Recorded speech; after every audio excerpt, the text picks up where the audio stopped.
Um piano. A música, portanto, como tema. Uma câmera fotográfica antiga, portanto, nos sugere falar sobre a imagem. Olha o Código de Hammurabi, então, nos sugere falar sobre a palavra, sobre o poder da escrita, a literatura. Um sapatinho no tempo, perdido no tempo. Talvez seja para falar da Cinderela ou do tempo.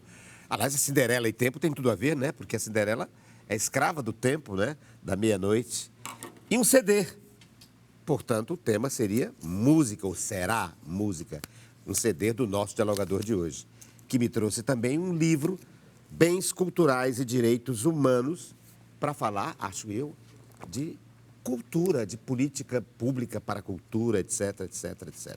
Quem é o nosso dialogador de hoje? É ele que me trouxe tudo isso, que está pautando todos esses temas, que é o autor deste CD para Cosmo, e ele é Ricardo Bacelar. É o Ricardo Bacelar. Tudo bem? Tudo bem, querido. Além de compositor, pianista, por isso que ele me trouxe o piano, ele é também advogado. Aliás, ele é presidente da Comissão Nacional de Cultura da OAB, da Ordem dos Advogados do Brasil. E está aí, na estrada, na vida, produzindo, é um produtor cultural, um gestor cultural. Ricardo Bacelar, que está no seu 5º trabalho de registro musical. O pianista e advogado e homem da cultura, Ricardo Bacelar.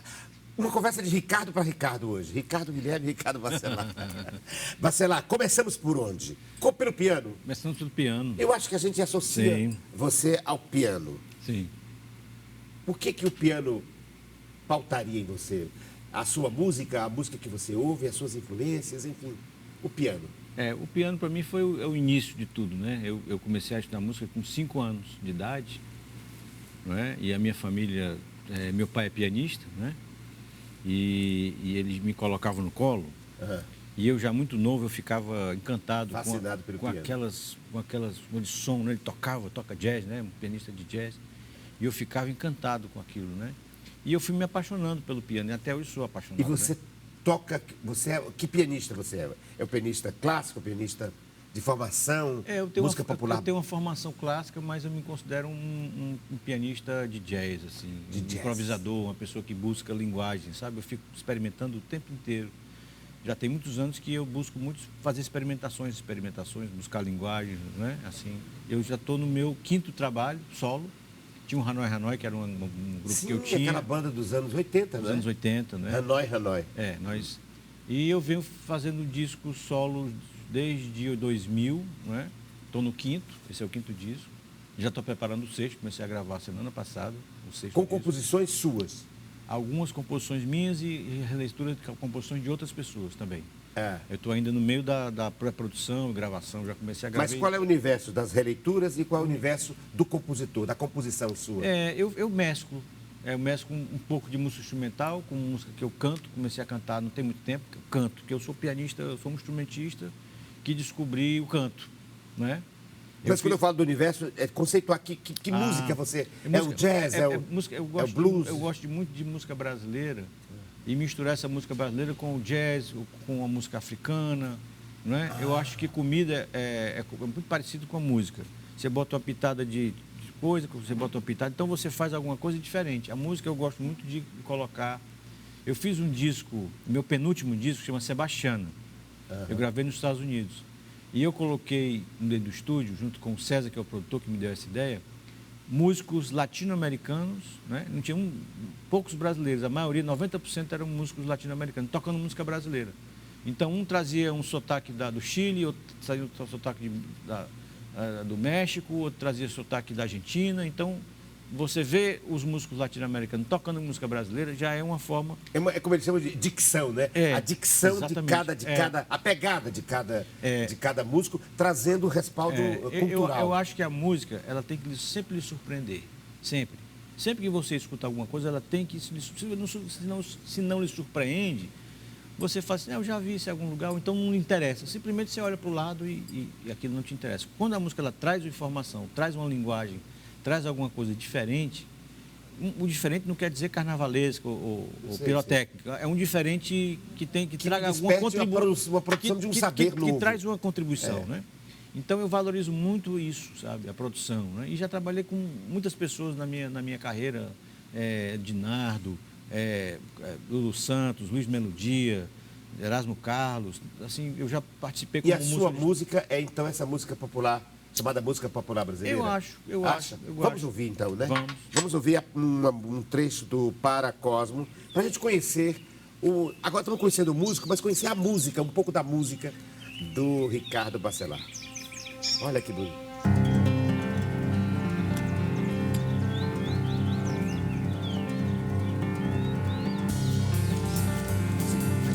Não, instrumental. É instrumental.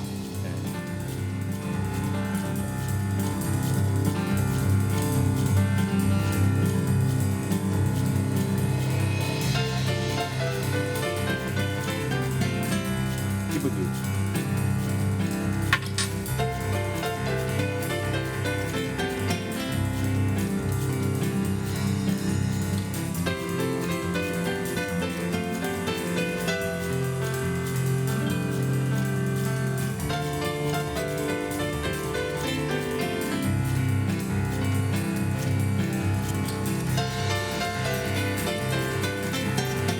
É um tema, talvez aqui para a gente pautar, se há a inserção no mercado, chamado mercado da música instrumental, não é, Ricardo? É um nicho muito É um nicho específico, e sempre associado a uma dificuldade de inserção. Demais. Mas no Brasil.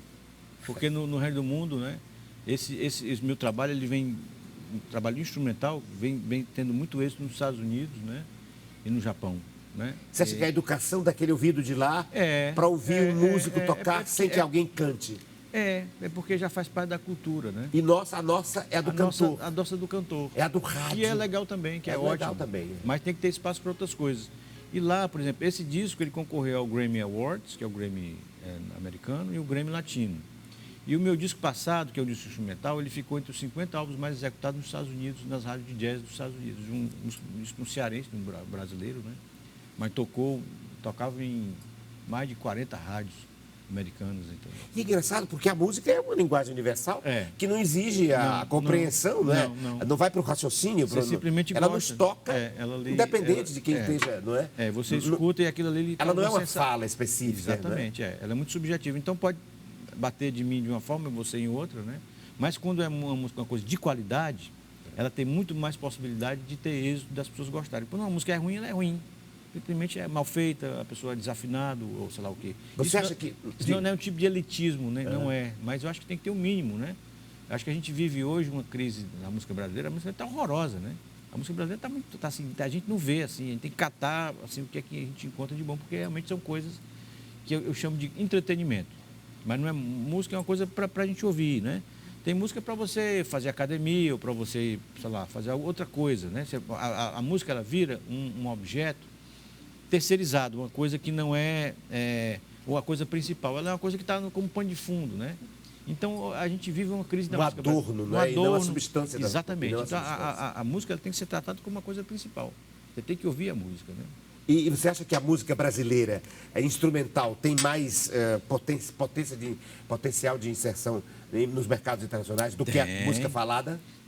Não vou dizer que tem mais inserção, mas a gente tem uma riqueza na música brasileira incrível. A gente começa com os compositores brasileiros, a gente começa vendo a obra que Vila Lobos fez com o folclore. A gente começa, Ricardo, pegando as nossas tradições, a nossa miscigenação. A gente pega a nossa música africana que veio para cá. A gente pega a influência indígena, a gente pega a influência europeia que veio para cá. Aí você mistura isso e você vê essa música maravilhosa. Você sabia por que os americanos têm uma música mais melodiosa que os brasileiros? Responda. Pronto. Assim mesmo. É o seguinte. A sua questão. Que os negros americanos, quando foram capturados, né, para vir para cá, né, a gente costuma dizer que nós não fomos descobertos, nós fomos invadidos, na verdade. Não fomos descobertos nada. Tinha 1 milhão de pessoas morando aqui. E fazendo música. Exatamente. E fazendo música. Então invadiram o Brasil, mataram as pessoas, né, enfim. Nos Estados Unidos, os negros eles podiam... não podiam, aliás, por conta da questão religiosa, não podiam professar a sua fé. Então, eles foram empurrados com as roupas, não é, dos brancos, né, americanos, e tinham que rezar a religião oficial do protestantismo, e eles não podiam tocar nenhum tambor, porque eles tinham que esquecer as tradições africanas. Já no Brasil, não é, houve um fenômeno muito interessante, porque você vê que para cada santo brasileiro tinha um orixá com seu batuque específico. Então, eles podiam fazer, não é, professar a sua cultura africana, não é, tocando o seu tambor, e aquilo ali era, São João Batista, por exemplo, era Xangô. Sim, com então, sincretismo religioso. Com sincretismo. Então, esse sincretismo foi fundamental. E outra coisa importante, no Brasil não tinha piano. Nos Estados Unidos tinha muito piano lá. Então, naquelas senzalas das pessoas que faziam as colheitas de café, como tinha muito piano lá, eles fizeram uma música mais melodiosa. O blues, que é uma coisa que é uma música triste, daquela coisa. Então, aqui não tinha piano. E aqui nós, então, herdamos, quer dizer, forjamos uma música mais percussiva. Foi o tambor. O tambor, a aqui percussão. a gente bateu o tambor. Então, por isso que a música brasileira é essa riqueza também. Rítmica, maravilhosa. Uhum. Que você vai, por exemplo, no Japão, por mais que o Japão seja um país incrível, mas o ritmo é diferente. Aqui a gente tem uma riqueza. Aqui a gente está no nosso sangue, porque a gente já nasce ouvindo o telec-tec, telec-telec-tec, telec-telec-telec-tec. Ou seja, somos mais da percussão. Somos... E você está achando que está nos dizendo que nos Estados Unidos há uma tendência mais a uma pesquisa melódica, por conta dessa interpretação por conta da própria antropológica e histórica. Uhum. Né? Por questões antropológicas e históricas determinantes. Dessa característica. Que é a formação. Então, a nossa música, ela é um retrato da nossa história, dos itens que fazem parte e dessa mistura desses itens que você encontra nas artes plásticas, você encontra na música, você encontra nas expressões, no teatro, na dança, em tudo, né? Tudo você vira aquele caldeirão de riqueza. Nós somos uma riqueza. É bom que a gente diga que esse LP é ótimo, hein? Então, voltei aqui no tempo. Esse CD é do Ricardo Bacelar e do Kainan Cavalcante, que é um violonista. É um jovem músico fantástico, né? Extraordinário, já vi tocando. Muito talentoso, né? Talvez até ter cantado com ele alguma vez. E nós fizemos esse disco em 2 dias. Que coisa. Nós nos juntamos, porque eu tenho um estúdio aqui em Fortaleza, né? Eu abri um estúdio. Tem um estúdio? Estúdio. E como é que você compõe? Eu estou vendo aqui, claro que você tem formação clássica, você lê, e até o piano. Cadê o piano? Está aqui. Está aqui o piano. Tá aí. O piano, inclusive, tem aqui uma partitura.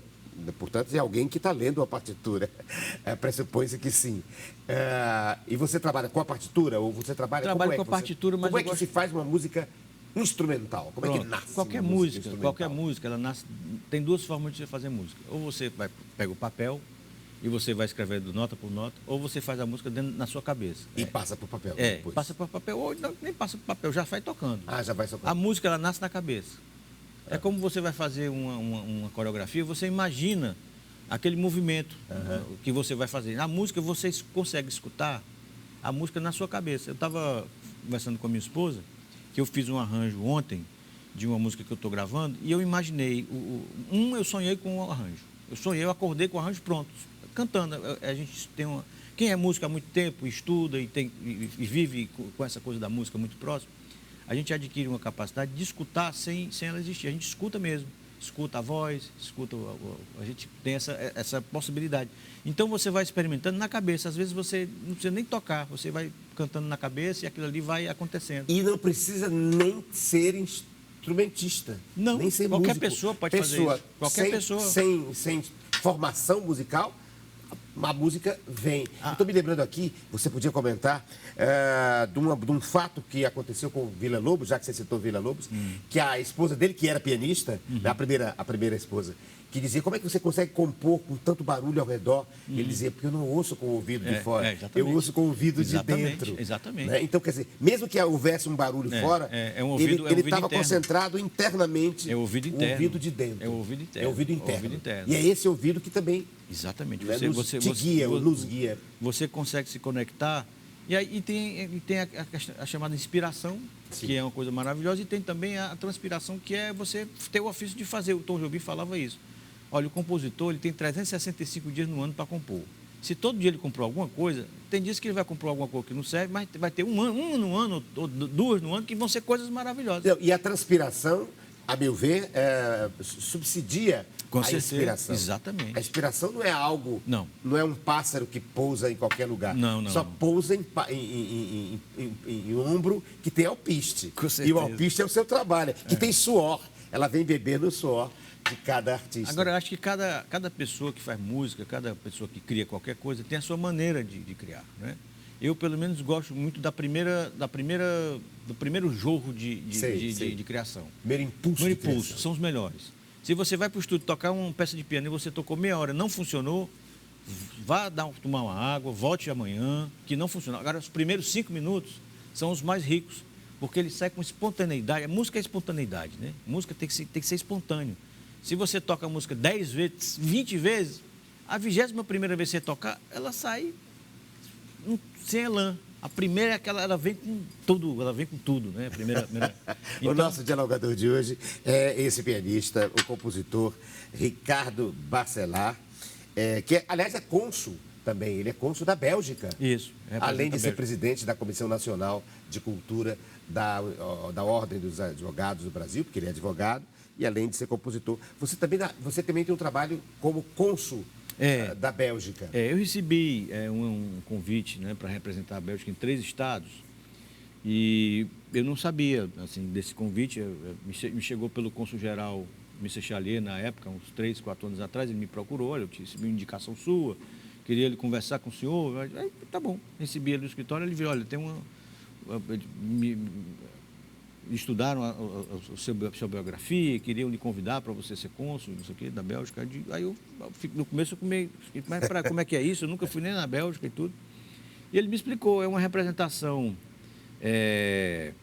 mais na área, você ajuda as pessoas, você trata de questões de intercâmbio científico, cultural, econômico, esportivo e artístico. Bélgica. Bélgica. Aí, antes de eu assumir a função, né, eu fui para a Bélgica, porque eu nunca tinha ido na Bélgica. Sim. Fui, aí comi a batata frita, tomei a cerveja, comi o chocolate belga, que são o melhor chocolate do mundo, o chocolate da Bélgica. E a cerveja também. Levei minha família e tudo, nós fomos para lá. E hoje eu assumo, inclusive teve uma missão diplomática aqui, tem um mês atrás, veio o cônsul-geral com o cônsul adjunto, nós fomos visitar o governador, fomos visitar o prefeito, fomos visitar a FIEC, nós fomos, né, fazer, e recebemos a comunidade belga aqui, em Fortaleza, e foi ótimo. E ajudamos também a colaborar com o feitio do capacete Elmo. Ah, sim. Porque como nós estamos com 100% da capacidade nos hospitais, eu liguei para o meu embaixador e pedi assim, olha, uma ajuda. O que é que o senhor pode fazer por nós aqui no Ceará? Nós estamos aqui, não tem um leito de UTI. Depois ele vou ver o que é que eu posso fazer. Ele me retornou e disse, olha, Ricardo, tem um respirador belga que está em fase de testagem para ser feito em grande escala. E nós nos organizamos e recebemos aqui um exemplar desse respirador. E o respirador não pôde ser fabricado porque ele precisava do negócio da Anvisa, do Inmetro, para ser feito em escala. Mas ele foi usado pela Universidade de Fortaleza para fazer parte do campo de teste do Elmo. Então ficava o Elmo aqui e o respirador fazendo a mesa de teste do Elmo, né? E quando foi agora, um mês atrás, quando o cônsul-geral esteve aqui, nós fomos visitar e fizemos eles ficaram muito satisfeitos com a colaboração, porque o Elmo realmente salvou muitas vidas e a Bélgica também, de certa forma, se associou a esse processo. Se sensibilizou com essa questão do Ceará, né? Ricardo Bacelar, eu vou colocar então 2 objetos que eu acho que são contrapontos interessantes que eu acho que você poderia falar. A câmera, não é? A câmera, a imagem. A imagem, né? Associada aqui à ideia de imagem, e que foge, portanto, do estímulo do som auditivo, né? O som, a música e a palavra, que tem musicalidade, mas não é música. Ou, num certo sentido, é música também. Pois eu vou começar pela imagem, certo? Imagem. Eu acho que seria interessante a gente fazer. É uma máquina fotográfica. É uma fotográfica, era do meu bisavô, essa máquina. Eu guardo com o maior carinho, né? Uma máquina antiga. Primeiro, ela nos remete também ao tempo, porque, né, a gente vê que é uma máquina fotográfica e tanto tempo passou, mas ela ainda está aqui até hoje, né? E essa questão da imagem é muito interessante, porque hoje com as redes sociais, todo mundo se identifica. Lógico que todo mundo tem que ter a rede social, acho que faz parte da comunicação, mas hoje se valoriza muito essa questão da imagem, talvez mais do que deveria, né? Talvez é só um questionamento, uma observação. E muitas pessoas, às vezes, se preocupam mais com a imagem do Facebook ou do Instagram do que com a sua própria vida, né? Ou então necessitam ficar todo o tempo se fotografando nesse processo, talvez, narcísico, de ficar compartilhando sem parar, né, a narcísico imagem. E imaginativo também. Imaginativo. Porque há uma diferença entre a vida real e a vida que a vida é editada por você exatamente, mesmo, né? Não, e são filtros e tal. E eu acho que a gente tem que fazer sempre esse contraponto e esse questionamento e essa observação, porque eu acho que existe um grau de patologia nisso, né? A sua vida tem que ser mais importante do que as redes sociais. A sua vida real, ela tem que ter mais espaço, ela tem que ser mais bonita do que a fotografia do Instagram. Porque a fotografia do Instagram, você faz um sorriso, você pode estar chateadíssimo ou aborrecido, mas está sempre com um sorriso, bota a barriga para dentro, bota o Photoshop, tira a barriga, tira a papada, faz assim, tira não sei o quê, né? É tanto que hoje uma pergunta recorrente é: além dos stories e além das postagens, você é feliz? Não é? Pois é. Não é? Porque lá tem um mundo do paradisíaco, né?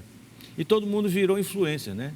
Sim. Todo mundo virou influencer e é tanta bobagem, sabe? Eu não sou uma pessoa que tem um preconceito. E assim. acha que é influência. Exatamente. Na verdade, não é. Exatamente, é um influencer. O fato de ter algumas pessoas seguindo, exatamente. dizer que você vai influenciar alguém. Não, é uma questão. Mudar de sentido. Não, e tem um movimento muito interessante que as pessoas querem ser famosas, querem ter muitos seguidores, querem ter. Eu acho que no fundo todo mundo quer afeto. Sim. O final é o afeto, né? Porque você quer ter curtidas para ser querido, para ser abraçado. Olha como eu sou abraçado. Olha como eu sou abraçado, olha como eu sou. Olha, eu tenho um afeto. No fundo, todo mundo quer o afeto, né? Todo mundo quer o afeto. Mas é muito interessante a gente observar, né? A gente talvez que seja de uma geração talvez mais para trás, né? E ver esses jovens de 16, 17, 18 anos achando que o Instagram é a grande Coca-Cola do universo, né? E agora tem um metaverso, né? Que é um ambiente digital e tal. Então, eu acho que eu trouxe essa câmera... câmera para a gente fazer esse questionamento sobre a questão da imagem. Qual a imagem que a gente tem sobre nós mesmos? É a imagem que a gente mostra ou a imagem que a gente realmente tem da gente mesmo? Quem nós somos realmente, de fato, né? Então, essa questão da imagem é muito importante. Tanto é que a música brasileira hoje a música está muito desvalorizada e a imagem, né? A imagem é a coisa talvez mais importante, né? Mais do que o que você aprendeu ou o que você tem a dizer. A imagem é tudo, né? Eu entrei no seu Facebook para ver como é que você cuida da sua imagem, como é que você se torna público, né? Estou vendo aqui. Primeiro, eu não gosto de mostrar nada da minha intimidade, assim, da minha casa e tal. Eu acho uma invasão, né? Aqui uma foto no seu, como é que chama? Estúdio, eu acho. Sim. Não é? Recebendo músicos. Uhum. Aqui fotos do próprio piano, de instrumentos, você tocando. Uma mensagem feliz, excelente, feliz da semana, alguma coisa. Você abraçado ao nosso Fausto Nilo. Fausto Nilo, meu parceiro. Lindo Fausto Nilo. Nós estamos fazendo uma música. Enfim. Você estava dizendo então que a exposição da vida pessoal. Tipo assim, dentro do seu quarto, o que você está comendo, essas coisas, eu acho. Estou vendo que aqui uma predominância da música. Da música, Música.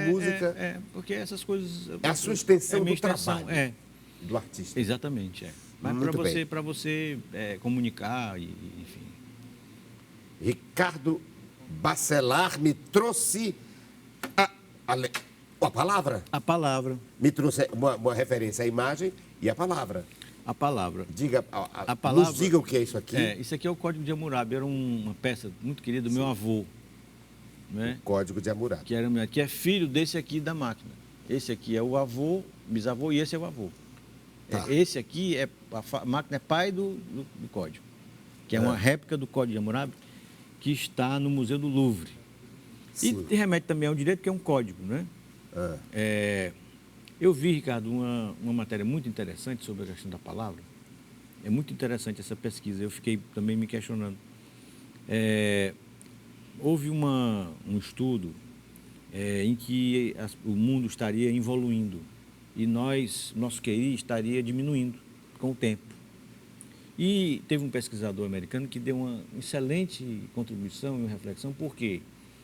como hoje a palavra ela é utilizada de uma forma muito simplória, ou seja, você usa o presente, o passado e o futuro, você não tem mais o particípio, você não tem... Então, a sua forma de organização das suas ideias, da transmissão dos seus sentimentos, ela se faz de uma maneira muito simplória, muito pobre. E isso, isso acontecendo, você deixaria de desfrutar e de raciocinar e de construir o seu pensamento de uma forma mais abrangente. Mais complexa. Porque você só tem o passado, o presente e o futuro, e pronto. Eu poderia ir. Né? Então, você, com a linguagem, você tem uma forma de raciocinar, de concatenar as suas ideias de uma forma mais complexa. E como nós estamos, então, simplificando, até mediocrizando a fala, a escrita... isso torna a sua compreensão do mundo menor, pequena, estreita. Eu vou, eu estou, eu ia, ou sei lá, eu fui. Né? Então, e com a linguagem talvez mais rebuscada, você pode chegar ao detalhamento da sua ideia, né? Com mais vocabulário, você pode falar coisas mais específicas, você pode falar com mais profundidade. Com outras acepções, com outras leituras. Outras leituras. A semântica, em outras palavras, né? Exatamente. Estamos falando da semântica. Então, é muito interessante. E a palavra também é meu objeto, porque eu sou advogado, né? Advogado, ele trabalha com a palavra. Né? A gente tem que convencer, não é? Ou por escrito, ou ao vivo. Ao vivo, mas com a palavra é muito forte. Ou escrita ou falada. E tem uma interseção muito grande da música com o direito, que é a palavra, né? É a retórica, né? A retórica é a arte do falar, né? bem, de você construir as ideias. Então, existem técnicas da retórica, de construção. Existe o raciocínio científico e existe o raciocínio retórico. O raciocínio científico ele tem que ser provado, ele tem que ter um processo científico, um método. E o método socrático, o método retórico, nós todos estamos conversando. Eu digo, olha, Ricardo, isso aqui é um copo. Aí você vai dizer para mim, é de vidro. Eu digo, mas ele quebra. Não, então nós vamos construindo o conhecimento através do processo dialético, né? Você narra um fato, eu refuto. Então, existe todo um processo de dialógico de construção daquela ideia. Que isso foi desacreditado, né, pela ciência formal, né, que é um processo maravilhoso, empírico. Né? E se fez música no século XVI, XVII, utilizando o método retórico. Ou seja, você tem um tema, aí você tem uma contraposição ao tema. Então, você tem uma afirmação do tema.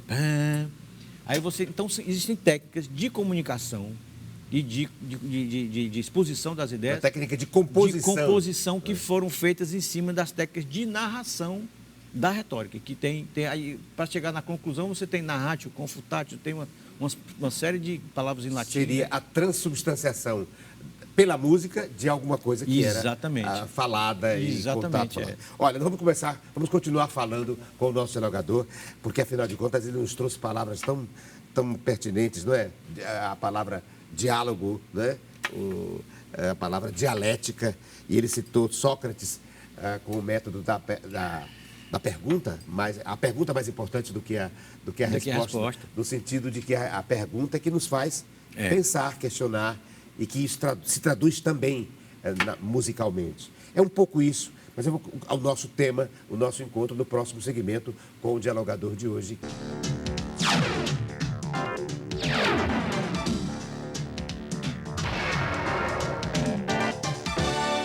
Ele, o nosso dialogador de hoje, do programa Diálogo, nos trouxe máquina de fotografia para falar da imagem, me trouxe piano, porque ele é pianista, me trouxe o CD dele, porque ele é compositor, não é?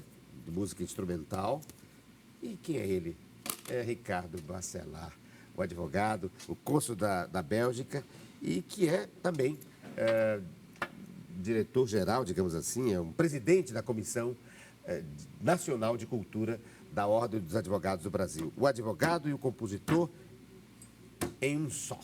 Ricardo Baccelard, cônsul, advogado e presidente. E me trouxe, portanto, algo que tem a ver, acho eu, com o trabalho que ele faz como cônsul até, em todos os aspectos. Porque imagino eu, e ele já disse isso aqui no segmento anterior, que um dos papéis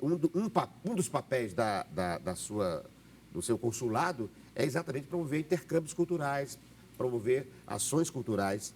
E ele me trouxe um livro sobre os bens culturais e os direitos humanos. E é esse o tema que eu ponho aqui na mesa, proposto por ele mesmo, para o nosso diálogo. Bom, esse é um livro de uma amiga da Inês Virgínia, né? Que eu gosto muito. E acho que a gente tem que fazer essas reflexões, Ricardo, sempre sobre a cultura, o papel da cultura e sobre as políticas públicas, né? Que a gente, você é uma pessoa do ramo e você sabe a dificuldade que é a gente fazer cultura no Brasil e como nós temos que trazer a cultura, porque existe um processo de construção da identidade brasileira que ela se faz através do conhecimento dos axiomas, dos valores culturais, né? Sem esses valores, sem a gente conhecer a culinária, sem a gente conhecer a moda, sem a gente conhecer a música, sem a gente conhecer a arte popular, o teatro, né? Todas as expressões artísticas, o patrimônio cultural, né? Se a gente proteger os nossos documentos históricos, sem a gente conhecer, nós não temos um sentimento de pertencimento como sendo brasileiros, né? O que faz essa liga, né? Primeiro, nós somos um país colossal, né? E é um continente. E nós nos sentimos brasileiros por quê? Porque, primeiro, nós temos só uma só língua. A Bélgica é um país que tem 3 línguas, é um país que tem 14 milhões de habitantes, mas aí você fala 3 idiomas. Você anda 100 metros para cá, tem um idioma, né? Tem 3 idiomas num lugar só. Então, é muito importante que nós fomentemos, né, os sistemas de cultura e prestigiemos os artistas brasileiros e temos que ter ações mais efetivas de proteção ao nosso patrimônio cultural, que está sendo tão devastado, né, você vê que tem problemas no Brasil assim, em relação ao restauro, teve museu que pegou fogo, então a gente vive um período assim, bastante difícil. De desmonte, inclusive, exatamente, de instâncias exatamente. de promoção dessas políticas públicas em relação... Lei Rouanet está desmontada, né? Então... O livro, então, fala de dimensões dos bens culturais, os direitos culturais do Brasil, a proteção ao patrimônio cultural, como contraponto à desterritorialização, direitos humanos, patrimônio cultural e políticas públicas, e assim vai. Direito à memória, o direito à verdade, a criação de parques nacionais e a proteção de patrimônio cultural, e fruição e garantia dos bens culturais. Enfim, é um livro sobre... São artigos que tratam desses temas aos quais estou me referindo aqui. Estatuto da Cidade, o Plano Diretor, acessibilidade aos bens culturais, direitos humanos fundamentais em relação à cultura. É isso. Nós sempre temos que falar sobre isso, sempre. Então, sempre que a gente pode, a gente fala sobre esse assunto, sobre a cultura brasileira, porque nós temos que zelar e valorizar cada vez mais, ainda mais nesse tempo de globalização, que é tudo igual, né? Você vai numa cidade, você vai num shopping, você não sabe se está em Hong Kong, se está em Nova York, se está em Fortaleza, que o shopping é igual. As lojas são iguais, as marcas são as mesmas, é tudo muito plástico, muito Criar igual. Uma cultura sobre as culturas. Você tem que valorizar, não é? Aquele conhecimento tradicional, aquela cultura, aquela música, porque senão aquele se perde, né? Ricardo Bacelar, você trabalha como advogado, você junta também, se junta a esse aspecto de direitos culturais? Direitos autorais, eu sou Direitos especialista autorais, direitos autorais. Um dos deles culturais é o direito autoral, mas eu me ligo muito nisso. E eu tenho um trabalho na comissão da OAB Nacional, que eu presido, não é muito abrangente, porque a gente representa o Brasil inteiro, né? Todos os advogados, né? E a gente toma muitas providências em relação aos desmontes na área cultural, né? Muitas ações judiciais, então a gente tem assim... Acompanha isso. É um trabalho dessa comissão que você preside, a Comissão Nacional de Cultura da OAB. Em Brasília. Em Brasília. É porque tem a OAB Nacional, que é essa. Que é a Ordem dos Advogados do Brasil. Nacional. Nacional. E tem a OAB dos Estados. Dos Estados, Dos Estados sim. tem uma OAB... Inclusive do Ceará. Tem a OAB Ceará, que eu já fui vice-presidente, eu já atuei aqui muito no Estado. E fui para Brasília, já tem 6 ou 7 anos que eu já atuo mais em Brasília. Na OAB Federal, né? Que a gente chama, nacional. E o que cabe a uma comissão de cultura da OAB em relação aos desmontes? Aos desmontes, nós enfim, ajuizamos, como é que ela atua nesse sentido de preservar esses direitos? Pronto, nós ajuizamos há 10 dias atrás uma ação no Supremo Tribunal Federal em relação a buscando declarar o estado de coisas inconstitucional, porque todos esses desmontes, esses desmandos que aconteceram, na Lei Rouanet, na Ancine, na Fundação Palmares, tudo isso está acontecendo, né? E isso vai ser analisado pelo Supremo Tribunal Federal a fim de apurar as responsabilidades, porque o que vem acontecendo é que é um desmonte, é um problema político. Eu não queria falar sobre política, nem vou falar, mas existe esse fla-flu separado da direita com a esquerda com a direita, e existe realmente uma guerra ideológica em curso, né? E isso está atrapalhando o sistema de cultura. Milhares de famílias que vivem, não só artistas, mas as pessoas que fazem, trabalham como transportadores, que trabalham como técnico de som, como pessoas que, a pessoa do cafezinho, das pessoas que, assim, e está havendo também as pessoas que trabalham nesse setor da cultura, eles estão saindo, porque como a gente teve a pandemia e parou, e nós temos mais de 700 milhões de reais parados na Lei Rouanet.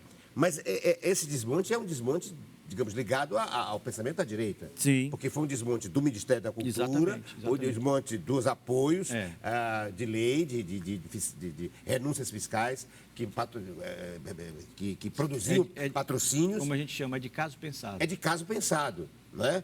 Poderemos citar aqui o nosso Darcy Ribeiro, que diz, não, o subdesenvolvimento não é um acaso, é um projeto, não é?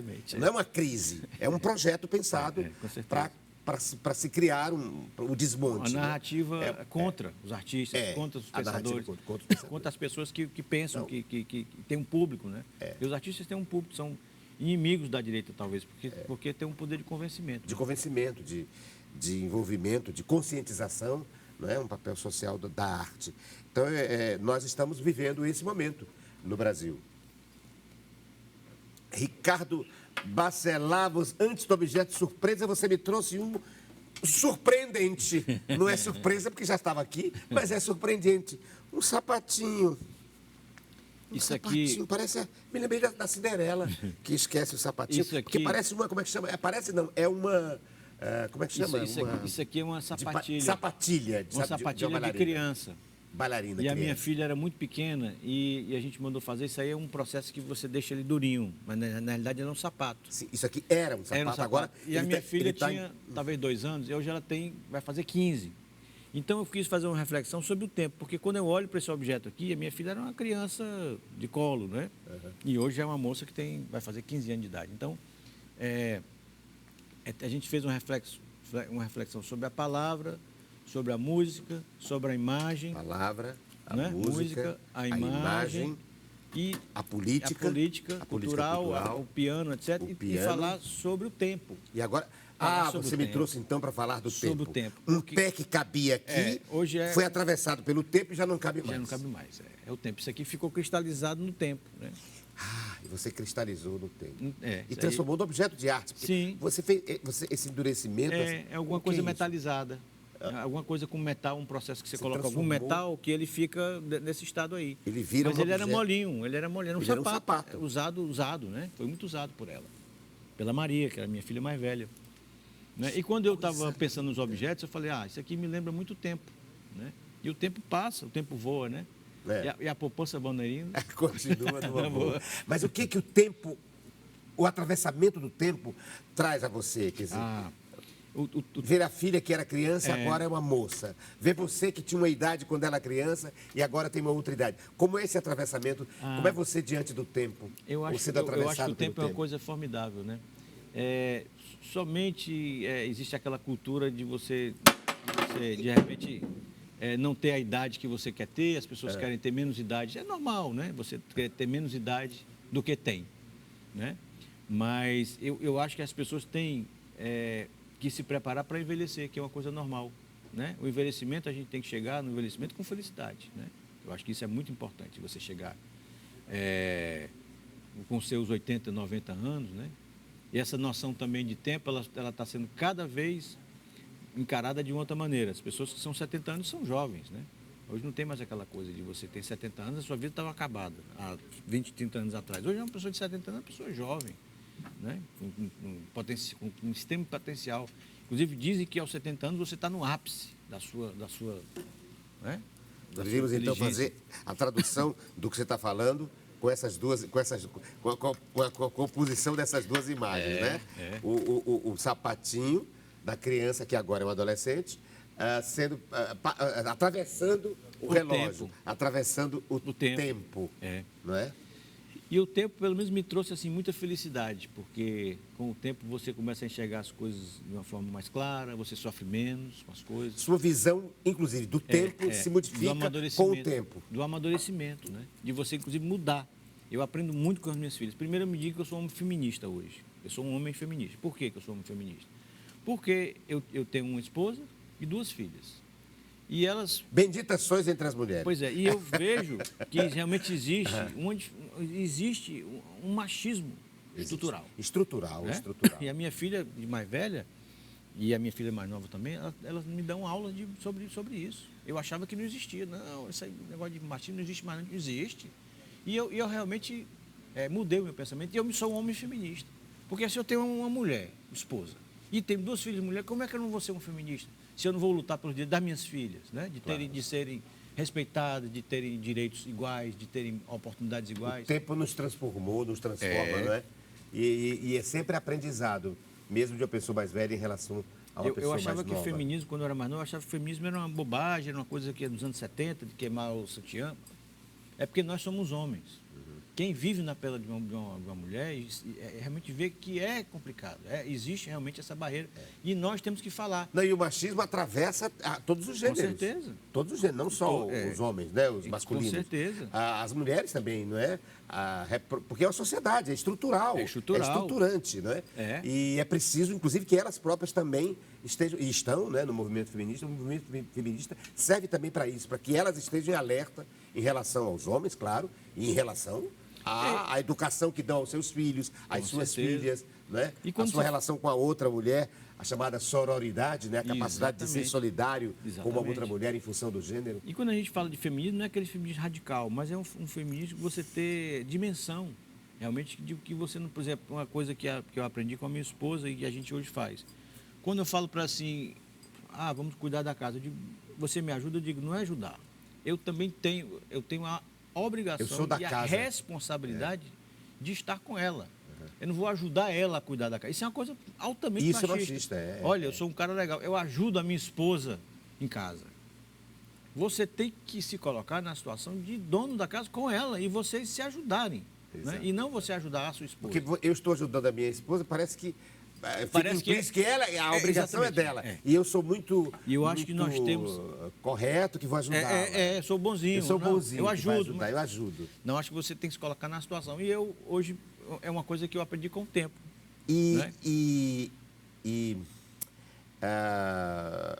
O tempo mudou essa bailarina? Ela não é mais bailarina? O tempo faz isso também com as pessoas? Também. Ela era bailarina, mas ela se transformou, a Maria, né? As 2 eram bailarinas, as 2 filhas, né? Ainda dançam e tal, mas se tornaram musicistas. Uma pianista, né? Tem 12 anos, não é? Pintora, artista plástica, estuda com o Fernando França, né? Faz coisas lindas, né? A Maria também é pianista e a mais velha vai fazer 15 anos, vai estudar fora, no próximo, já estou chorando já, desde agora, vai estudar na Inglaterra, vai passar um ano estudando, mas toca guitarra, toca piano, não é? Ou seja, aquele tempo que se dedicava fez com que ela... Elas são pessoas muito ligadas às artes. Muitas ligadas. Eu sei, mas o tempo também transformou a perspectiva de cada uma delas. Com certeza. E isso serve como um exemplo para a gente falar de que não é só na vida delas, é na vida de qualquer um de nós. O tempo nos atravessa e nos modifica, nos redireciona, nos recontextualiza. Com certeza, com certeza. E a gente tem que se desprender desses conceitos que a gente tem e abraçar outros. Né? Eu tô com essa ideia sempre, inclusive eu tinha também um preconceito em relação a comer carne, por exemplo. É uma coisa que eu aprendi quando era nova. A gente tem 2 caninos, então é para comer carne. Não, não é. A carne é inflamatória, então quanto menos carne você tiver, menos inflamado o seu organismo vai estar. Né? Carne vermelha. O tempo então, mudando a tua alimentação também. A alimentação, mudando a música. Né? Eu, quando tinha 18 anos, tinha uma banda de rock, Hanoi, né? Era uma banda que eu andava tocando pelo Brasil inteiro, fazendo show. Tá? Hoje a minha música é uma música diferente. O tempo também vai moldando a sua música, vai moldando. E vai moldando você. Você vai ficando com o cabelo branco, vai ficando com as rugas. E isso é legal. A música é toda estruturada em tempos. Né? Em tempo. Em tempo. Aí eu estou falando de de O musicalidade. tempo da o música. tempo da música, O né? tempo é matemática. É, né? é matemática, né? Né? É a matemática, é a expressão matemática das 7 notas, né? E o tempo musical na música contemporânea, na música erudita, é um tempo. Você não tem um tempo assim. O tempo ele para, a música ela vai. Ele se estende, né? Ele tem rubatos, ele tem momentos que pá, e volta, e vem, e você não precisa desse tempo. É um tempo imaginário também. Ele tem é um tempo que ele pode parar e pode voltar de novo, ele pode ir. Né? Então, esse tempo interno, né? Aquele tempo do relógio. Música popular geralmente é o relógio, né? Música, né? Olha que coisa mais linda, música assim. Mas tem coisas assim eruditas que elas. Tam, param, param, param, param, param. O tempo ele é plástico, né? Então tem esse tempo mais sofisticado, Ele que, é que é o flexível, tempo ele é plástico. móvel. É o tempo plástico. É aquele tempo que ele não é aquela coisa do reloginho, né? Mecânico, né? Então tem esse tipo de tempo que é um tempo musical mais sofisticado, que é o tempo assim, plástico, um tempo elástico, sabe? Para além do relógio, um tempo para além da da marcação, métrica, da da métrica métrica matemática. da matemática do relógio. Eu digo, é a reinvenção, melhor dizendo, não é a tradução da a matemática, não é a tradução das 7 notas, mas é a reinvenção dessas 7 notas, né? É a Com certeza. o complexizar dessas 7 notas. Que lindo. A gente está conversando coisas importantíssimas com o nosso dialogador de hoje, que é o Ricardo Bacelar, a quem eu vou entregar um objeto surpresa. Eita, para lembrar, meu objeto hoje tem que ser sonoro também. Eu trouxe um pouco de sonoridade, porque digo, vou estar com o Ricardo. Ricardo é música, né? Ricardo me lembra logo música. E vou passar para ele o que eu trouxe. Muito obrigado. Mas não quero que você abra agora. Tá certo. Não é? E quero pedir que você me dê o seu, e eu vou abrir primeiro o seu. E você pode abrir, eu posso passar ele, porque ele tem um processo anterior. Então faça como você quiser. Pronto, diga lá. eu vou até Como deixar é? aqui escondido. Escondido. Vou botar aqui o copo aqui para você não ver. Senão não tem graça, né? Peraí, vou botar aqui. Usa aqui alguma coisa se você quiser. Pronto. Aí a gente faz assim, ó. O que será que o Ricardo... Tem fogo, tem fumaça.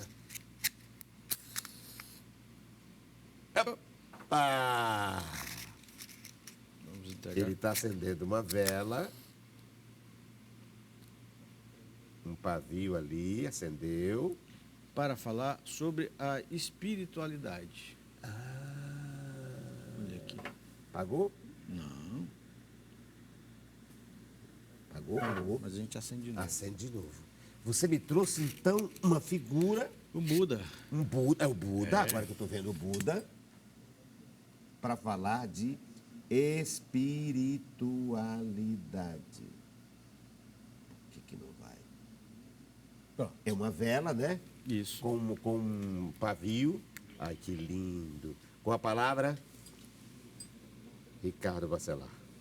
Pois é, acho que quanto mais a gente se aproxima dos anos, né, que vem, mais a gente tem que buscar a nossa espiritualidade, né? E eu, pelo menos, sou uma pessoa que eu acredito em muitas coisas, sabe? Ao mesmo tempo, né? Sou católico, sou ligado ao budismo, ligado às religiões africanas, eu tenho, assim, muitas crenças, né? Mas nós sempre temos que nos alimentar da espiritualidade, né? Conversarmos com o divino. E a minha espiritualidade é muito ligada à música, porque quando eu toco, eu me conecto com não sei com quem, nem sei aonde, só sei que energias superiores, assim. Porque realmente você vai para lugares que você não precisa de nenhuma substância, nem nada, para poder ficar num estado alterado, né? Que realmente a música me traz. Muita felicidade, sabe? E todos os ritos religiosos têm música. Eu costumo dizer que tem música e comida. Os deuses, eu tenho uma peça chamada do Deus, Saudação ao Deus Morta-Fome. Todos os deuses, em todas as culturas, têm os processos de alimentação, de alguém oferecer comida. Nos catolicismos, por exemplo, o corpo vira a própria comida. Isso. Né? A hóstia como representação do corpo de Jesus e o vinho como representação do sangue. Então, mas tem um ritual. E com música, os cânticos lindos, não é? Sim. A música no século da Idade Média ela era feita para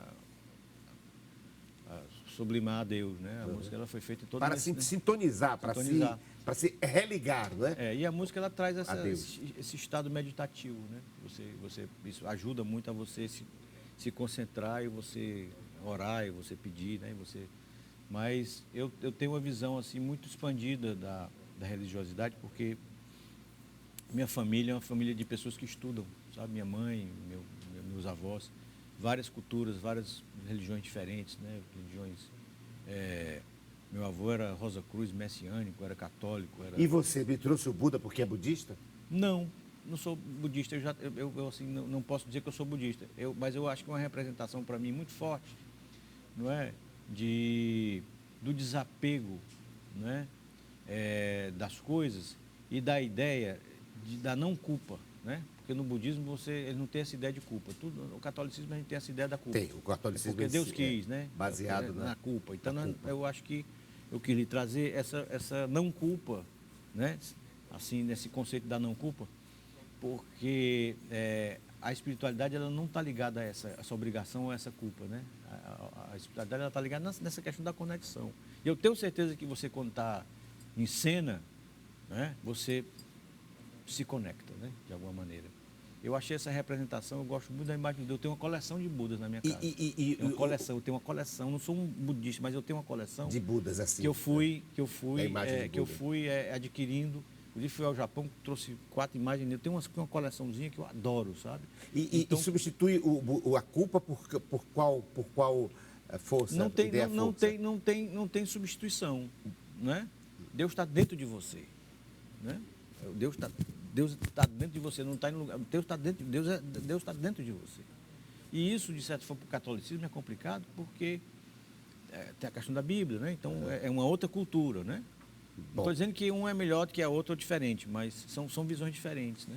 Ricardo Bacelar me trouxe um Buda, uma vela, para pautar a ideia de religiosidade, inclusive com ritos musicais. E eu quero homenagear, a partir do objeto surpresa que trouxe para ele, que é uma imagem e um som. Posso abrir? Ele vai ver a imagem. Quando ele abrir a imagem, põe o som.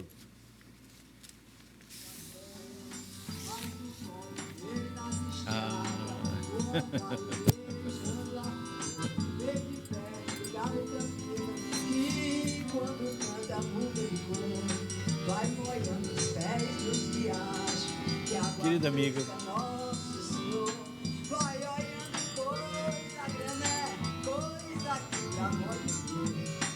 o sertão que andar a pé.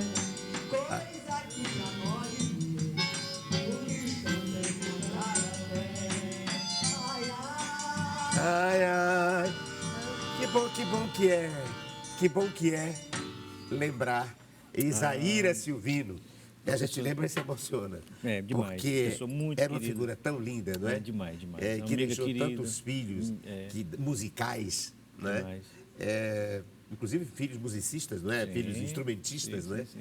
A querida Isaíra, e eu trouxe a Isaíra Silvino para que maravilha. Tentar, e acho que consegui, tocar o coração do Ricardo Bacelar, porque eu sei da sua ligação com ela. Queria que você falasse rapidamente, nos últimos instantes do programa Diálogo, por que eu teria trazido a foto e a voz da Isaíra Silvino para você?